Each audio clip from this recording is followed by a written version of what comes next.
नमस्कार मंडळी, नवीन एका इंटरेस्टिंग व्हिडिओमध्ये सर्वांचं मनापासून स्वागत आहे। मित्र, महाराष्ट्रातील सर्व दिव्यांग बांधवांसाठी अतिशय आनंदाची आणि मोठी अपडेट या ठिकाणी आलेली आहे। महाराष्ट्र राज्याच्या परिवहन महामंडळांच्या माध्यमातून म्हणजे सरकारच्या माध्यमातून दिव्यांगांसाठी प्रवासासंदर्भात एक अतिशय महत्त्वाचा आणि मोठा निर्णय घेतलाय।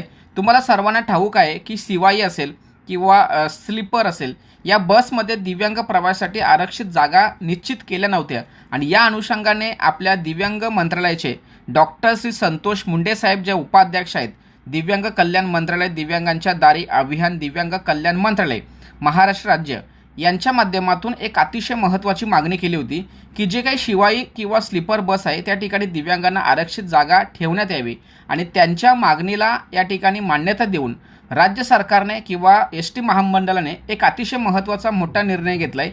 आणि यामध्ये बघा, हा निर्णय घेत असताना उपरोक्त विषयांवर आपली अपील संदर्भीय पत्र महाराष्ट्र राज्य परिवहन मंत्री महाराष्ट्र राज्य यांच्या कार्यालयामार्फत या कार्यालयास 6/5/2026 रोजी प्राप्त झाले।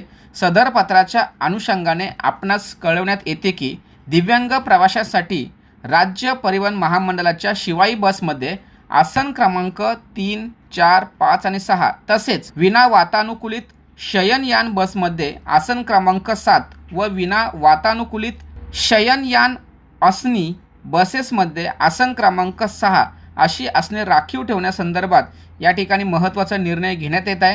आणि या संदर्भात महाव्यवस्थापक वाहतूक विभाग यांचं हे पत्र या ठिकाणी जाहीर झालं आहे। आणि मित्रांनो, ही जी मागणी आहे ही मागणी माननीय श्री संतोष मुंडे साहेब यांच्या माध्यमातून करण्यात आलेली होती।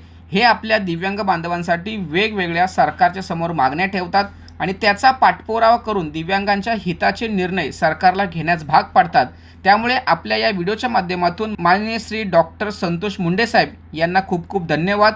अशाच पद्धतीचं चांगलं तुमच्याकडून कार्य घडावं असं या ठिकाणी शुभेच्छा देऊन थांबतो। महत्त्वाची व्हिडिओ महाराष्ट्रातील सर्व दिव्यांग बांधवांसाठी उपयुक्त असल्या कारणाने त्यांच्यापर्यंत ही व्हिडिओ पोहोचवण्यासाठी सहकार्य करा। भेटूया पुढील व्हिडिओसह, तोपर्यंत धन्यवाद। जय हिंद, जय महाराष्ट्र।